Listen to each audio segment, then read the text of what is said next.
Hello again, and welcome to episode 8 of 10. We are nearing the end of this series. We have spent time with Group 1, looking at the so-called Creation Week, and we have looked at Group 2, all the stories involving Eden, both the Garden of Eden and then the land of Eden, and we ended with Cain being sent east of Eden. And as we looked at those two groups, we found we used 7 important concepts. Actually, that's a lie. We only used 6 of these that I'm about to show you, and the 7th I'm just introducing for the first time in this video. Here are these important ideas. I want to go over them because they're going to help us as we explore the flood story in this video. First, the idea of pre-existing literature. This is the idea that in the ancient Near East there were already stories of the types that we find in early Genesis. This was the idea of looking outside the text and comparing and contrasting with the ancient Near East. We found that the stories in early Genesis are, in many ways, similar to the stories found in the ancient Near East, but in dramatic ways very different. And it's in those differences that Genesis shouted loudly the gospel, the good news about God and humanity and the world. We also have used over and over this idea of primary concerns, ours versus theirs. I have said that we exist by default in this realm here, a kind of cultural obsessive-compulsive disorder in which we just are looking for individual facts and then we want to line them up in order. Whereas in the ancient Near East, the primary concerns were more in this realm. And we need to approach the ancient Near Eastern literature from the ancient Near Eastern perspective in order to truly hear what it was proclaiming then and there. We also discussed recently the impossibility of a strict literalism when reading early Genesis.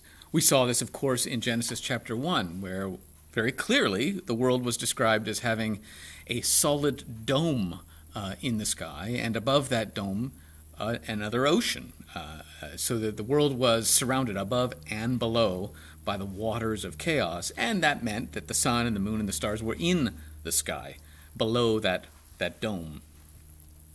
We also saw other difficulties in reading. If you read strictly literally, there's a lot you just can't reconcile between Genesis 1 and Genesis 2, etc., etc. We also saw that the literary structure in a passage is a very, very important key for unlocking what that passage is really about. The structure shows us what the ancients thought were the most important points in the stories. And that is going to be hugely important when we look at the flood story. We talked about the 2 valleys, and by that I mean when we look at the story of the nation of Israel, we see that there is the first valley of the Exodus, where the people are empty. They've just come out of Egypt, and they know nothing. They need to be filled with the good news, again, about God and the world and humanity. And then in the second valley, they had everything. They had a descendant of David on the throne. They had a temple. They had their land, the promised land, and they had the respect of their neighbors. But by the time we arrive in the exile in Babylon, they've lost everything. And at this point, the question isn't so much that these are a people who need to be filled with the good news who'd never heard it before. These are people who need to be reassured that the good news is still there, that God has not given up on them. And then we talked about how these stories are set in the past, but are, in fact, like parables, really about the present, about the now. And so we've been thinking about how these worldview stories in early Genesis, while set in the past and looking like history on the surface, are actually archetypal stories or parables or proclamations about God's goodness that are about the now of the 2 valleys. And finally, this is the idea I have not talked about till now. I think that a lot of the ideas we have discussed here in this list are in some ways pretty sophisticated, and I'm not sure that younger children are ready for them. And what I know for sure is that children are not ready for them at the same time. There's no magic age where on your 10th birthday we can start talking about these things. And I think parents should be careful and others who are working with children should be careful about this. If we take away a childlike understanding, for example, of Adam and Eve, before the child is ready to receive this deeper, richer understanding, then all we've done, we haven't made an exchange with the child, all we've done is taken away. And I think that is, it's not a very nice thing to do, and it's probably not a very healthy thing to do. And so my point is, I believe that the grown-ups in these children's lives should first and foremost let children be children when it comes to these stories. But then as the children grow, it is also our responsibility to make sure that they can grow into a deeper, richer understanding of this literature. Remember, early Genesis, while the subject of many children's stories and children's picture books, early Genesis is not children's literature. These were not children's stories. These were stories by grown-ups, for grown-ups, about grown-up ideas, and they do, because they're ancient literature, they do require a certain cognitive capability in order to think about it deeply and well. And we need to be sensitive to that. Now, having said that, I must tell you that my high school students, they don't share my hesitation, and they wish that this had been told to them at a younger age. So I just want to give you that disclaimer there. I have an opinion about this, but perhaps unsurprisingly, my high school students disagree with that opinion. Okay, now it's time to move to the flood story. And this is Group 3. We'll be covering all of this today, focusing primarily on the flood narrative, the flood story, but also when we get toward the end, as a postlude, talking about this covenant here. Okay, let us begin. Now, I must say, I can't do in this video what I have done in many of the others, and that is actually read the text and show it to you and all that. There isn't time in a video like this. So if you haven't yet read the flood story, and especially if you haven't read it aloud, I would recommend pressing pause, going off, and reading the flood story. It's 3 chapters long, so it's too long for me to read in this video, or it would be well past half hour instead of past a half hour. But read it aloud and listen for all the repetition. There is a lot of repetition in this story, and a lot of it's there for a reason, as we will see. Okay, so assuming that you've read it, here we go. We are going to be going through the flood story, talking about these 7 things. This is how we'll be exploring the flood story. So let us begin with pre-existing literature. And this involves, of course, here are the 2 things we will be doing in this video. We'll start by looking outside the text. Now, as you've heard me say many times before, same thing. Long before the Israelites heard and told their own, there were already ancient Near Eastern flood stories. And these pre-existing stories are remarkably familiar to us in shape and in detail. Here are some of the elements that are found in basically, or nearly, all the ancient Near Eastern flood stories that have been unearthed and translated. They have these elements. The gods decide to flood the world to wipe out humanity. One of the gods warns one of the humans and gives instructions on how to build an ark to save some humans and animals. Again, sounds familiar. The floodgates are opened, the ark floats on the water. At the end of the flood, the so-called captain of the ark sends out a bird to see if the waters have subsided. The humans exit the ark, and then there is a sacrifice offered up to the gods.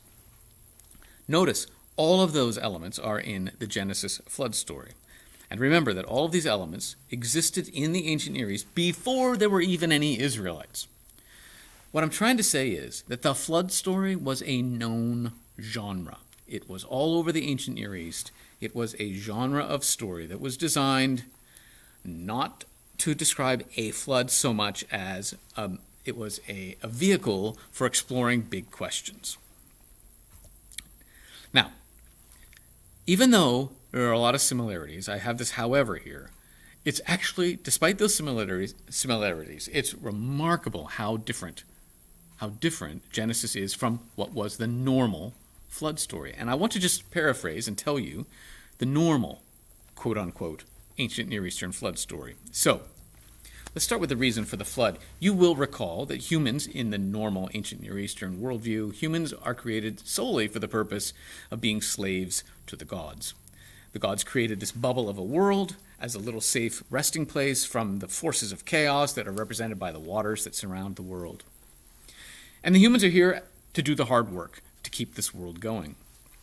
Well, that's fine. And the humans, of course, reproduced, so the slaves made even more slaves, and that was good too. The more workers, the better, until it got to a point where all these human beings were just too loud. The human slaves are too loud, and that's the reason for the flood. In the normal ancient Near Eastern flood story, the flood is basically pest control. It's almost like you're trying to have a picnic, but there are too many flies. Let's do something about this. They do try to control the birth rate. That doesn't work. And so they finally get so fed up that they say, we're just going to send a flood and we're just going to wipe them all out. But there is some dissent among the gods in these stories. And what's a common element is this. One of the gods has this brilliant thought, and it goes like this. Hey, if we kill all the slaves, there won't be any slaves. So this one god decides, I'm going to warn the humans. The problem is, the gods had all pledged not to warn the humans. And so this brilliant god comes up with a loophole, a way to obey the letter of the law, but not the spirit of the law. And here's how it works. The god says, I'm not going to tell any humans. I'm just going to tell a wall. That's right, a wall. So the god goes to the house of the human that he wants to warn. He stands outside the house, and he addresses the wall. In one of the stories, it actually goes like this. Wall, wall, wall made of reeds, listen to me. And then the god warns the wall about the coming flood, and very loudly gives the wall very specific, detailed instructions for making an ark. Of course, the human who's inside the house hears all of this. But if the god was ever questioned later, he could say, I didn't tell any humans, I just told a wall. So he's gotten away with it. Well, the human does what the god warns, and does build an ark, and does put himself and his family and animals in this ark. Now the gods then open the floodgates, just as happens in the Genesis story. You remember these floodgates. They're up here. They're in this dome that has an entire ocean above it. They open these floodgates. But when they do, they literally unleash chaos on the world. Because remember, these waters, they represent chaos. This is chaos water all the way around this world. So they literally, in the ancient Near Eastern mind, unleash chaos on the earth. And when they do, they can't control it. Once they open the floodgates, they can't close them. And so suddenly, chaos is out of their control. And so opening the floodgates leads to panic. And when I say leads to panic, I mean panic. The gods are panicking. The gods can't stop it. So now everyone's just running around crazy. And the flood lasts a long time in the ancient Near Eastern normal flood story.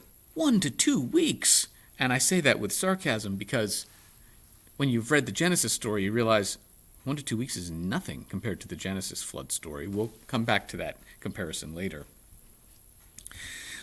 Once the waters subside and the humans do land on earth again and offer up the sacrifice, the gods gather around that fire.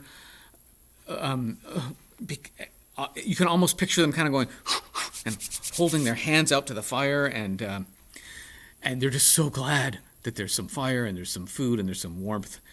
The gods are frightened, and the sacrifice made by the human brings comfort to these frightened gods. I hope you can see here, the gods don't come off, comparatively speaking, the gods don't come off too well in this story.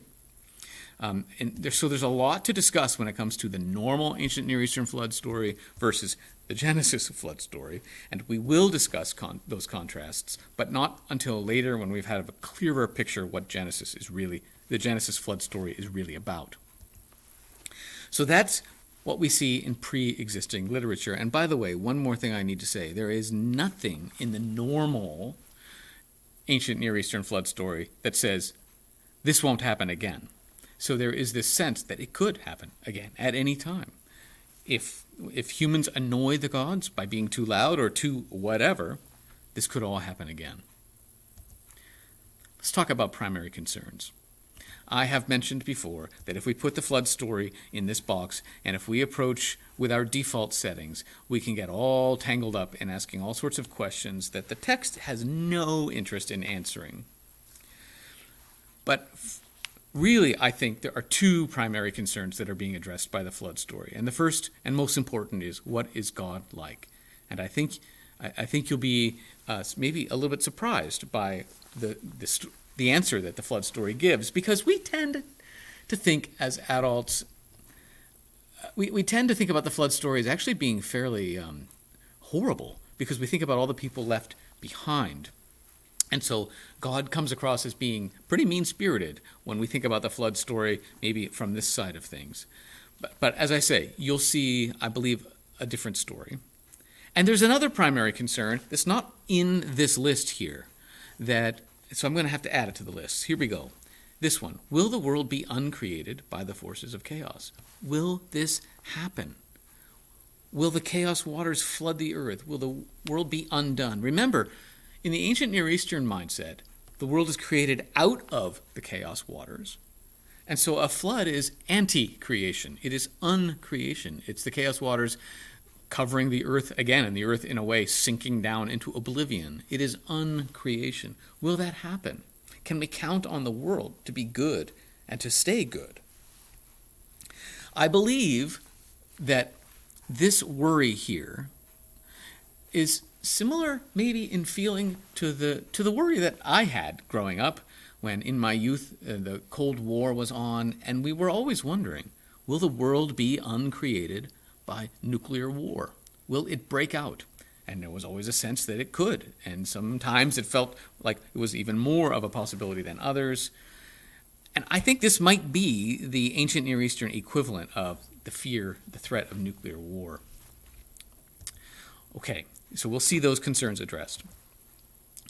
All right, the impossibility of a strict literalism. I feel like we need to talk about this just a little bit when it comes to the flood story. Some of this we've already talked about in episode 3 of this video series, so let's review that.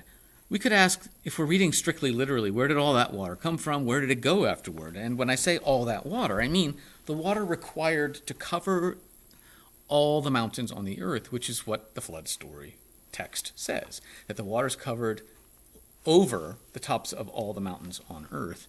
Well, we know the highest mountain is Mount Everest, and if you wanted to put enough water on the planet to cover the whole planet up over the top of Mount Everest, that would mean you'd have to triple the volume of water that's currently in all of our oceans.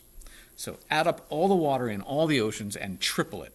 That's what we'd need. Well, where can that much water come from, and where can it go afterwards? Was it saltwater or freshwater, as we said in episode 3? And whichever one you choose, how did the other type of fish, survive? Really, is it true that if you put representatives from every single type of animal on Earth, including birds, that those could all fit in the ark? And we could add to that, what about their food? We could add to that, what would the carnivore animals eat for a year, etc.?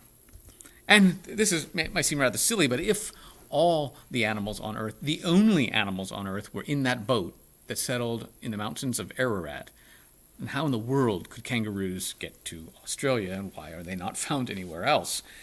And another question is how the animals get to the Ark in the first place. I mean, how did a polar bear arrive from the Arctic? How did penguins arrive from the Antarctic, etc.? There are other problems that we haven't talked about yet, and I just want to, again, I may be overdoing this point, but I think it's something important to think about so that we can set aside this strict literalism. What about that olive leaf the dove brought back to Noah? An olive leaf means that there was an olive tree. And that means if the waters covered Mount Everest, that means that olive tree was under 7 kilometers of water during the flood. And remember, that flood lasted a long time, nearly a year. If you're under 7 kilometers of water, and by the way, I arrived at this number by determining what the highest elevation is an olive tree can grow, and then comparing that to the top of Mount Everest. You're experiencing 700 times the normal pressure that an olive tree experiences. So that's enough to crush all but the most specialized of submarines. Even today, it's very hard to build something that could survive that. A tree can't, obviously. That olive tree would be in complete and utter darkness, and it, of course, feeds itself through photosynthesis, so that means it would be starving for a year and crushed to death. And again, this is for about a year. And so if we read this strictly literally, what we have to say is that somehow this tree survived, and when the water went down, there was a leaf still on it, just a nice green leaf ready to be plucked by a dove. And of course, if you read the flood story strictly literally, and that means you're probably going to go on to read the genealogies that follow strictly literally, and you're going to have to say that this global flood occurred about 6,000 years ago. And if you say that sort of thing, you are just flying in the face of all the geological evidence.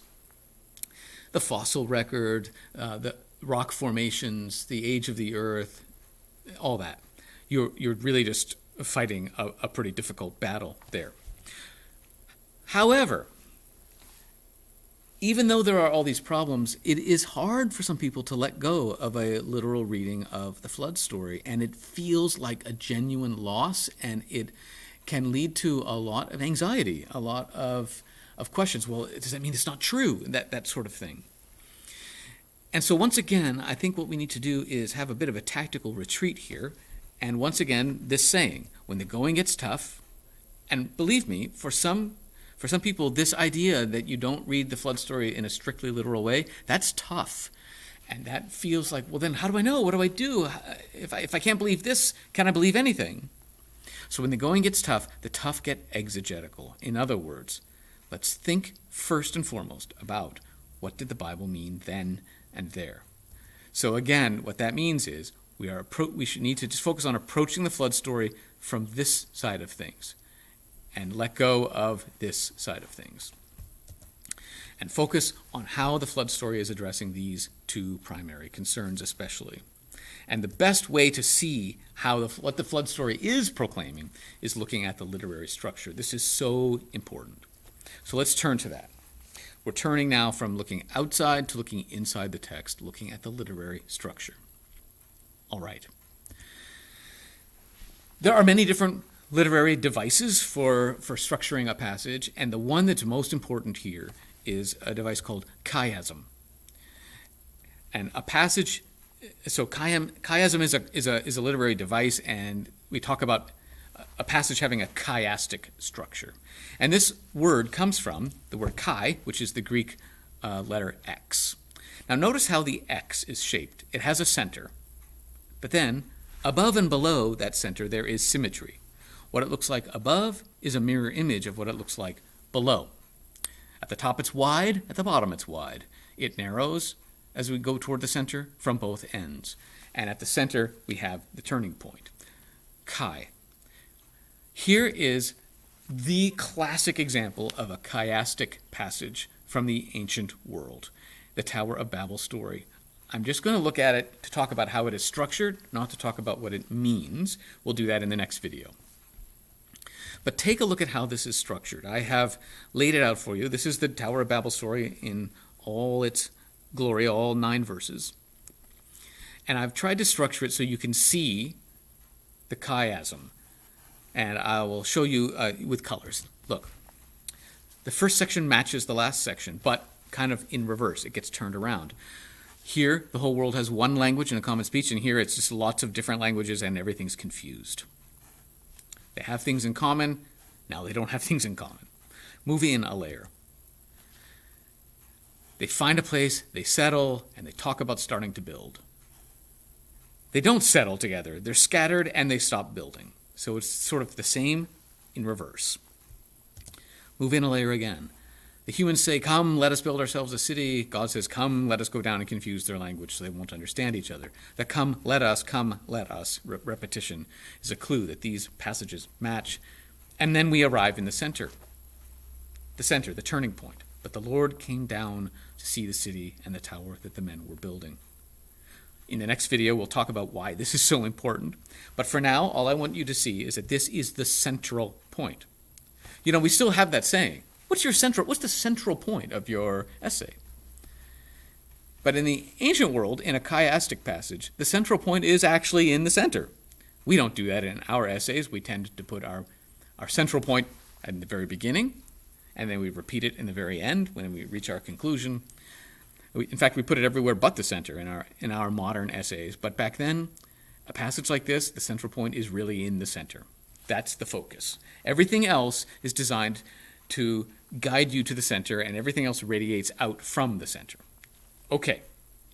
Now, if you have a long chiastic story, let's say, just hypothetically speaking, a story that takes up 3 chapters in Genesis, if you have a long chiastic story, that gets its own special term. So here we go to vocabulary word number 2, and that is a polystrophe.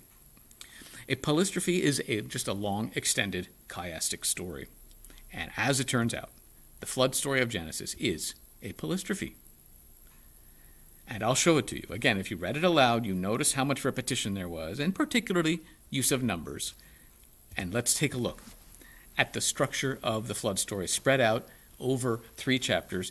Things show up in the story in this order, and I'm structuring it like this so you can see how everything is radiating out from the center. Here we go. Human hearts are evil, and God in his heart says, I will wipe out. Matches, human hearts are evil, and God in his heart says, never again will I wipe out. Noah is a faithful builder of the ark at the beginning, of the altar at the end. God says, go into the ark near the beginning. God says, come out of the ark at the end. We do have 2 mentions of 7-day waiting periods, and we're also told Noah's age. That happens here and here. God shuts the ark. Noah opens the ark, and that's for sending out the birds. We read about 40 days of rainfall, and then a little bit later, we read about 40 days of drying out. We read about 150 days of flooding, and a little bit later, 150 days of the water receding. All of this is deliberate. This is no mistake. And in the ancient world, we know that structure was extremely important. And it guided the listener to the center. And in the center, we are told, God remembers. I'm going to read that verse that's right in the center. But God remembered Noah and all the wild animals and the livestock that were with him in the ark. And God sent a wind over the earth, and the waters receded. God remembers. So here is the structure, and it's very, very clear, and we're all aimed at this central point that God remembers. And to analyze this more deeply, we're going to turn to Walter Brueggemann. Walter Brueggemann, here he is. He is a retired Old Testament scholar, currently professor emeritus at Columbia, I believe, although he lives elsewhere. He, for decades, has been an extraordinarily productive and helpful Old Testament scholar, helping both academic people and lay people. This, I believe, he considers to be his magnum opus, the theology of the Old Testament. But I think this one might actually have a longer impact. The prophetic imagination is very, very important, describing what the prophets were up to and how we still need them today. He's also well known for his work with the Psalms. Here's just one of his books about the Psalms. But for our purposes, what is helpful is that he wrote this commentary on Genesis, and I have this, and I have read this, and it has been really, really helpful for me, especially when it comes to understanding the flood story. So let's look at how he analyzes the flood story. First, he says in a chiastic story, the center is the hinge, or the focus, or the point. That center takes the beginning, which is the setup, and turns it into a surprising ending. So we have 3 important sections to this story. We're going to look at these 3 and his analysis of these 3 in turn. So let's start at the very beginning. It's a very good place to start. So, the beginning. What do we have? The world is in bad shape. As Brueggemann puts it, creation is refusing to be God's creation. God is upset, but unlike the normal flood story, God is not upset about the noise. God is upset about the injustice, about the violence, about the immorality. So it's not noise that's bothering God like it is in the normal story. It's something else. It's something moral, something ethical. And God's response is astonishing. God does not respond like we'd expect an ancient Near Eastern God to respond. God is not angered. Instead, God is grieved. It's an important difference. God is not enraged. Instead, God is saddened. The passage reads like this: "The Lord was grieved that he had made man on the earth, and his heart was filled with pain." This is not an angry God, standing off at a distance ready to throw thunderbolts. This is someone experiencing pain. In fact, Brueggemann tells us the Hebrew word for God's pain is the same as for the woman's pain in childbirth that we had read about not long ago. While definitely apart from creation, God also feels creation's pain. Here's how Brueggemann summarizes the beginning. This story, we discover, is not about the world assaulted and a God who stands remote. It is about the hurt God endures because of and for the sake of his wayward creation. Right away, you can see this is not a children's story. This is not just, the flood story is so much more than a cute picture of a small boat with a giraffe neck sticking up out of the top. This is deep stuff and important.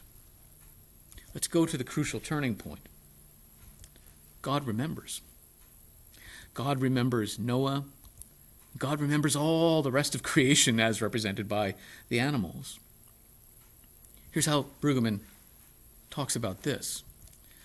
The gospel is, the good news is, that God remembers. You'll notice here that Brueggemann this flagrantly copies me in talking about the gospel of Genesis. Can you believe that kind of plagiarism? It's astonishing. The gospel is that God remembers.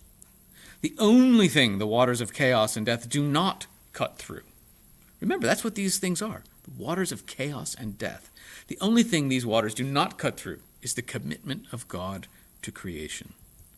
God is not preoccupied with himself, but with his covenant partner, creation. It is the remembering of God and only that which gives hope and makes new life possible. This is the truth at the center of the story. And then we turn to the ending. And although it would have been fair to wipe out all of creation and start over, that's just not what God does. We do not have a God who indulges his anger.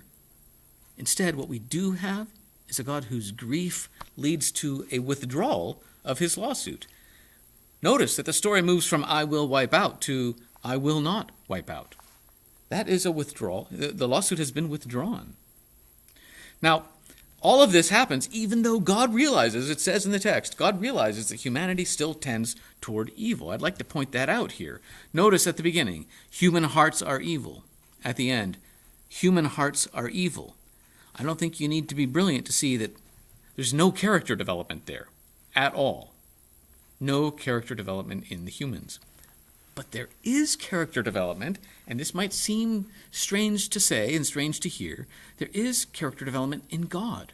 God moves from "I will wipe out" to "never again will I wipe out." That is a change. There's a change in God's stance.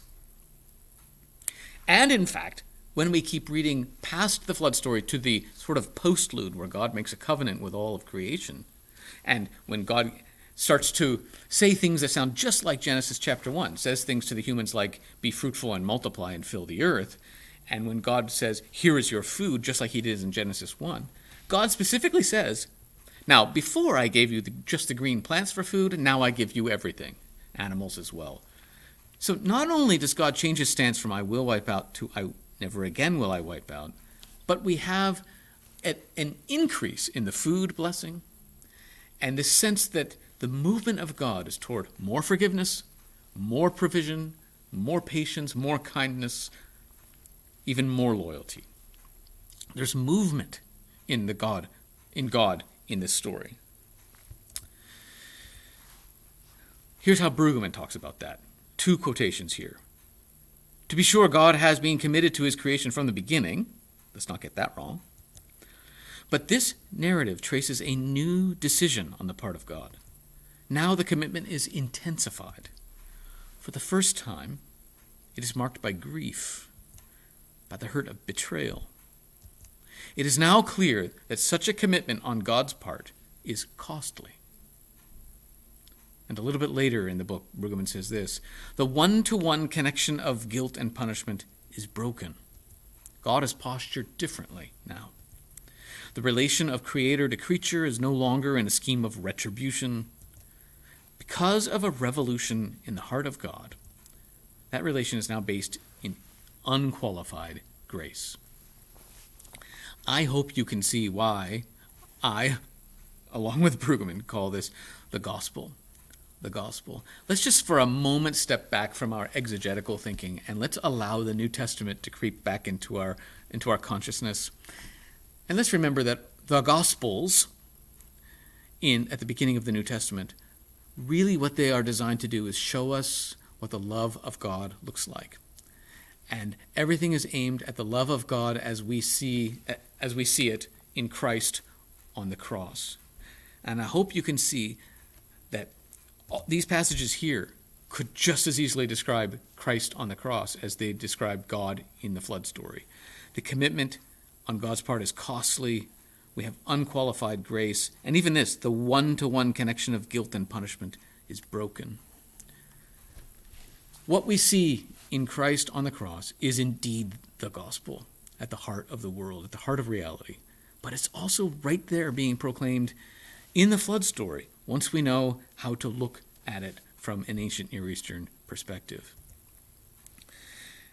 And then, in our Bibles, we have this wonderful passage here about all these patterns will never cease. And we move to the postlude that I talked about, the blessing and the covenant. And once again, we have I'm going to be complaining about this heading added by the publishers. God's covenant with Noah. I really feel that that's misleading. Yes, God addresses Noah, and yes, God makes a covenant, but you'll see, I think, as I read, and I'm going to read it, show it to you, that it really ought to be titled God's Covenant with All Living Creatures. Let me show you. Then God said to Noah and to his sons with him, I now establish my covenant with you and with your descendants after you, and with every living creature that was with you, the birds, the livestock, and all the wild animals, all those that came out of the ark with you, every living creature on earth. I don't think this could be more clear. This is not just a covenant with Noah. I establish my covenant with you, and here it is. Never again will all life be destroyed by the waters of a flood. Never again will there be a flood to destroy the earth. And I wanted to emphasize this not just to complain about a heading in a Bible translation, although I do enjoy doing that. I'm emphasizing this because I want you to see that actually, and paradoxically, the Genesis flood story is an anti-flood story. Because what it is very clearly saying is that this God who remembers, who never lets go, who is always moving toward more forgiveness and more patience and more provision, this God says, no, this will not happen. You can relax. There will not be some random flood because suddenly you humans just make me really annoyed. You don't have to worry. The flood story in Genesis is an anti-flood story. Let's keep reading. And God said, this is the sign of the covenant I'm making between me and you and every living creature with you, a covenant for all generations to come. I have set my rainbow in the clouds, and it will be the sign of the covenant between me and the earth. Whenever I bring clouds over the earth and the rainbow appears in the clouds, look at this, I will remember. What is the center of the flood story? Yes, but God remembered Noah and the animals and all of creation. God remembers. That is the center of the story. That is God's character. So this is the God who says, I will remember. my covenant between me and you and all living creatures of every kind. Never again will the waters become a flood to destroy all life. Whenever the rainbow appears in the clouds, I will see it and remember. I am the God who is faithful. I will remember the everlasting covenant between God and all living creatures of every kind on the earth. So, here are the two primary concerns I feel are addressed by the flood story. And when we look at the literary structure, we can see quite clearly what the flood story is proclaiming about these two things. First, what is God like? God remembers. It's the center. Nothing can lessen God's commitment to humanity and indeed to all of creation. Nothing. Not even something as powerful as this idea of chaos, the waters of chaos. If anything, we see God's commitment grows, as shown by the character development that we see over the course of the flood palistrophe. God's graciousness also endures and grows, as we see in the expanded food blessing near the end of the story. This is what God is like. This is the good news proclaimed by the flood story. Notice when you think about it from an ancient Near Eastern perspective, notice how much better it is than you might think at first reading. And the second concern, will the world be uncreated by the forces of chaos? Could this happen? Are we living under the threat of something like nuclear war, but in the ancient Near East? And of course, no. God has full power over the forces of chaos, and God will no longer allow chaos to undo his good creation. Chaos cannot impede God's commitment to humanity and creation, and of course, God is in full control at all times. There's no question, there's no picture of God running around panicking because he can't get the floodgates shut. This commitment of God, finally, is costly to God. God is willing to suffer for the sake of humanity, indeed for the flourishing of all creation. So we've come right back to the top question. What is God like? Finally, we are ready now to look at the contrasts between what's normal and what is proclaimed in Genesis. The reason for the flood. A lot of this will be reviewed, but it's so important to understand what the Genesis story, the flood story, is really about. Humans are too noisy. This is pest control. No. The reason for the flood is violence, injustice, immorality. The gods are angry and annoyed, but God feels sadness and grief because of the people, not at them, because of them. The flood lasts 1 to 2 weeks. No, flood lasts about a year. The gods are frightened by the chaos waters and they've unleashed. God's in control the whole time. There's no question about that. By the end of the story, the gods need comfort, warmth, and food. No, God has no such needs. I hope you can see at this point that another thing that's going on with the Genesis flood story is a kind of ancient Near Eastern trash talk of the normal ancient Near Eastern gods. They end up looking, by comparison, really pathetic.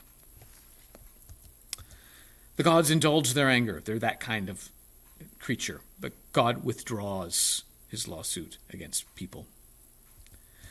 The gods might do this again, but God says never again. So that anxiety is taken away, another anxiety-reducing moment in early Genesis. The loyalty of the gods ultimately is just to themselves, but God's loyalty to all of creation is supreme. Even the waters of chaos can't touch that. And even though it costs God and causes God pain, that is a loyalty that will never go away. The stance of the gods is remote and vindictive. But in the Genesis story, we see that God's stance is intimate and full of unqualified grace. Well, wow, that's a lot to see once you pick out that literary structure and get some help from Walter Brueggemann. That is just a whole lot of goodness there. We'll go quickly through the last three. The two valleys. Remember that this story was set in the past, but it was about the now, and it was about the now of these two valleys. In the first valley, this was a people that was empty. And remember that Moses came down the mountain with the law, but with far more than that. The law was just one part of a covenant, a social contract that God was making with the Israelites. And if someone's going to make a social contract with you, you really want to know, who is this person? What is this person like? So what is God like is an extremely important question.